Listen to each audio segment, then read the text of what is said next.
রাধে রাধে বন্ধুরা, আজকের আমি অন্নদা একাদশীর মাহাত্ম্য নিয়ে আপনাদের কাছে চলে এসেছি।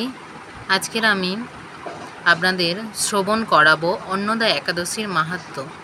তো আপনারা শুনতে থাকুন।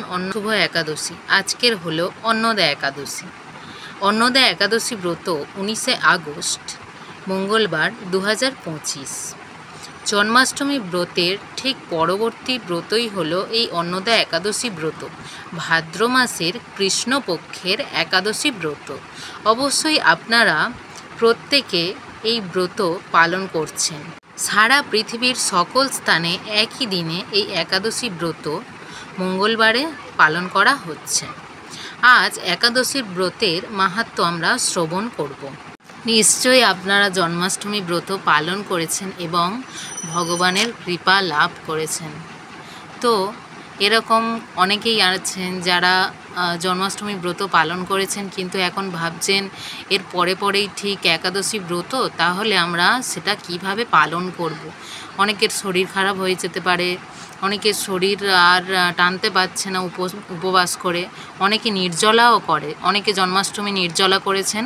কিন্তু এই যে একাদশী ব্রত, আজকের একাদশী ব্রত, অন্নদা একাদশী ব্রত, অনেকে নির্জলা একাদশী পারছেন না, তাদের কিন্তু নির্জলা করার দরকার নেই। ভগবান বলেছেন যারা নির্জলা করতে পারবেন না তারা ফলমূল আহার করুন, কাঁচা বাদাম, কাজু বাদাম, আলু সেদ্ধ, এরকম সেদ্ধর ওপরে বা ফলমূল আহার করে উপবাসটা করতে পারেন। কিন্তু একাদশীটা আপনারা ছাড়বেন না, একাদশীটা পালন করুন। জন্মাষ্টমী ব্রত পালন করে আপনারা নিশ্চয়ই ভগবানের কৃপা লাভ করেছেন। তো চলুন না আমরা একাদশীর মাহাত্ম্যের মধ্যে প্রবেশ করি। হরিশ্চন্দ্র রাজার কাহিনী আপনারা কম বেশি কিন্তু সবাই জানেন।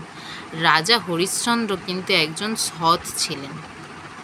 সততার সঙ্গে তিনি জীবন অতিবাহিত করেছেন, আমাদের শিক্ষা প্রদানও করেছেন। এই সততার জন্য তিনি একাদশী ব্রত পালন করে তাঁর যে কর্মজীবনের যে কর্মফল, তিনি যে পাপের যে কর্মফল তার পাপ হয়েছিল, কর্মফলের জন্য পাপ হয়েছিল, তিনি কিন্তু এই একাদশী ব্রত পালন করেই উদ্ধার হয়েছেন এবং তার পাপ এই একাদশী ব্রত করেই মুক্ত হয়েছে বা দূর হয়েছে।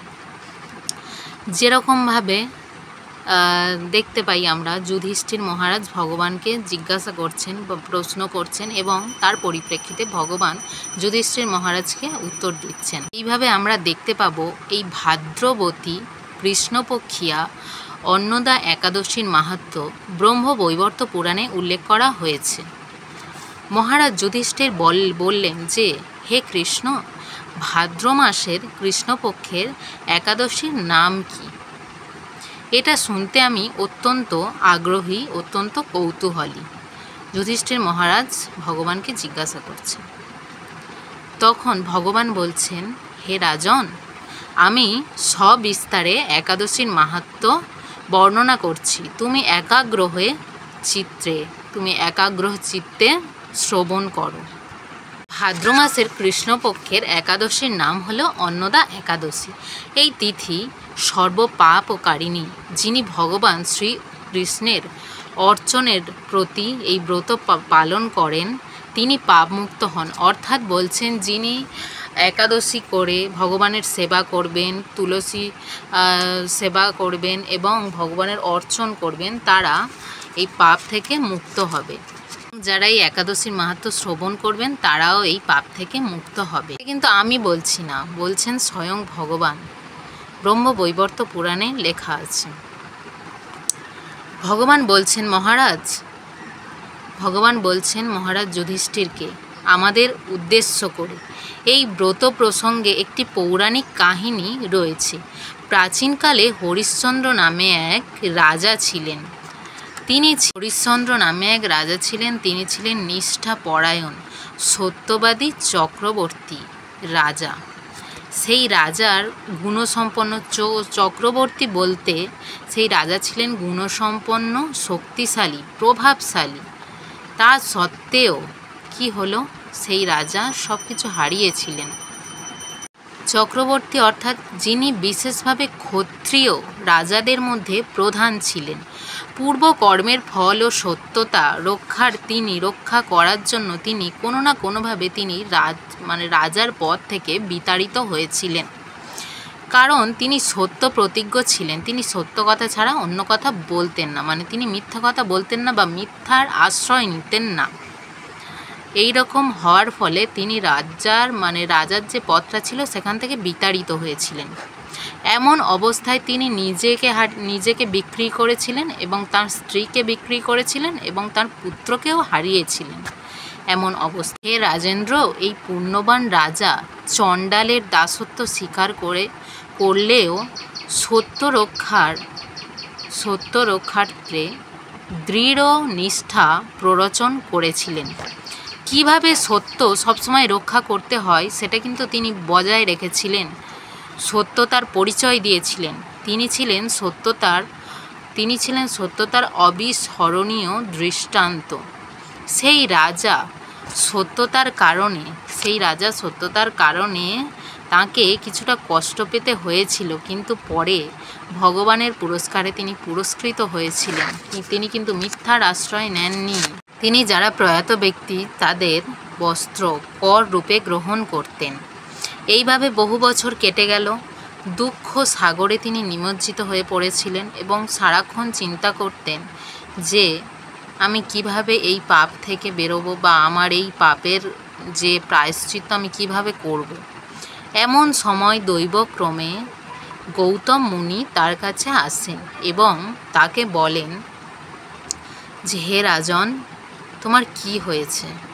তখন সেই রাজা বলেন যে আমি তো আমার এরকম পাপের কর্মে ডুবে আছি, দুঃখে নিমজ্জিত হয়ে আছে, আমি এই পাপ থেকে কিভাবে বেরোবো মুনিবর? তখন গৌতম মুনি তাকে বলেন যে হে রাজন, 7 দিন পরে আবির্ভাব হবে অন্নদা একাদশী। তুমি ভক্তি সহকারে শ্রদ্ধা সহকারে সারা রাত্রি জাগরণ করে সেই একাদশী ব্রত পালন করবে, তাহলেই তুমি এই পাপ থেকে মুক্ত হবে বা এই পাপ থেকে দূরীভূত হবে। গৌতম মুনি এই বলে আরেকটা কথা বলেছিলেন যে আপনার কিন্তু পুণ্য ফলেই আমি আপনাকে দেখা দিয়েছি রাজন। এই কথা বলে গৌতম মুনি অন্তর্নিহিত হন।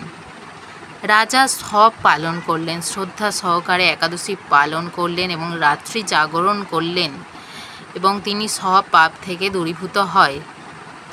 ভগবান বললেন যুধিষ্ঠির মহারাজকে বললেন, হে মহারাজ, এই ব্রতের প্রভাব শ্রবণ করুন। যথাবিধি এই ব্রত পালনে বহু দূরের পাপ দুঃখ ভোগের অবসান হয়। অনেকে অনেক বছর ধরে দুঃখ ভোগ করছেন, কিন্তু সেই পাপ করেননি বা সেই পাপের সঙ্গে জড়িত নয় বা তার কোনো দোষ নেই, কিন্তু সে যদি এই ব্রত পালন করেন, এই অন্নদা একাদশী ব্রত পালন করেন, তাহলে সে এই পাপ থেকে মুক্ত হবে। তো ঠিক এর পরেই হরিশ্চন্দ্র রাজা যখন এই ব্রত পালন করলেন, তখন তিনি তো সমস্ত পাপ থেকে দূরীভূত হলেন এবং তিনি তার পুত্রকেও ফিরে পেলেন, স্ত্রীকেও ফিরে পেলেন। তো এরপরে কি হলো, দেবতারা কি করলেন, বাদ্যযন্ত্র এবং দুন্দুভি বাজনা বাজালো এবং দেবগণ পুষ্প বৃষ্টি করলেন হরিশ্চন্দ্রের উপরে। তারপরে যেহেতু তিনি সবসময় সততার উপরে ছিলেন, কোনো মিথ্যের আশ্রয় নেননি, তাই সেই রাজা তাঁর রাজ্য ফিরে পেল এবং সেই রাজ্যের সমস্ত প্রজা এবং আত্মীয় স্বজন সবাইকে নিয়ে স্বর্গপথে গমন করলেন। তো এখানে সার কথাটা কি হলো, যে ভগবানের সেবা করলে ভগবানের কৃপা লাভ হয় এবং যদি আপনারা কেউ একাদশী ব্রত পালন করেন, নিষ্ঠাভাবে একাদশী ব্রত পালন করেন, নিষ্ঠাভাবে একাদশী ব্রত শ্রবণ করেন, তাহলে আপনারা স্বর্গলাভ করতে পারবেন বা দিব্যধামে যেতে পারবেন এবং ভগবানের কৃপা দৃষ্টি লাভ করতে পারবেন। শুধুমাত্র যে একাদশী করলেই এটা করতে পারবেন এমন নয়। যদি আপনারা কেউ ভক্ত সেবা করেন, গোবিন্দের সেবা করেন, তাহলে আপনারা দিব্যধামে যেতে পারবেন, ভগবানের কৃপা লাভ করতে পারবেন। এবং যারা একাদশীর মাহাত্ম্য বর্ণনা করেন এবং যারা শ্রবণ করেন তাদের অশ্বমেধের যজ্ঞের ফল লাভ হয়। এইভাবে ভগবান বর্ণনা করেছেন একাদশীর মাহাত্ম্য ব্রহ্মবৈবর্ত পুরাণে। তো আপনাদের এই মাহাত্ম্যটা কারা কারা শুনছেন এবং কাদের এই ভিডিওটা থেকে কিছু জানতে পেরেছেন আধ্যাত্মিক জগতের, আমাকে জানাবেন। তাহলে আমি এই সম্পর্কে আরও ভিডিও নিয়ে আসবো এবং যাদের এগুলো ভালো লাগছে একটু জানাবেন। আজকের অন্নদা একাদশী ব্রত আপনারা কারা পালন করেছেন জানাবেন। আপনারা ধীরে ধীরে একাদশী ব্রত পালন করুন, কারণ মানুষের হাতে আর কোনো সময় নেই, মানুষের নিঃশ্বাসে বিশ্বাস নেই, মানুষ আজ আছে কাল নেই। তো যারা একাদশী ব্রত এখনও শুরু করেননি তো একাদশী ব্রত শুরু করুন, এবং যারা দীক্ষা নেননি তারা তাড়াতাড়ি ভালো একজন গুরু দেখে দীক্ষা নিয়ে নিন। তো একাদশী ব্রত পালন করুন। আপনারা সবাই ভালো থাকুন, গোবিন্দের সেবা করুন আর কৃষ্ণ নাম করুন, ভজন করুন। আপনারা সবাই ভালো থাকুন, সুস্থ থাকুন। আজকের মাহাত্ম্যটা আমি এখানেই শেষ করছি। সুস্থ থাকুন। রাধে রাধে।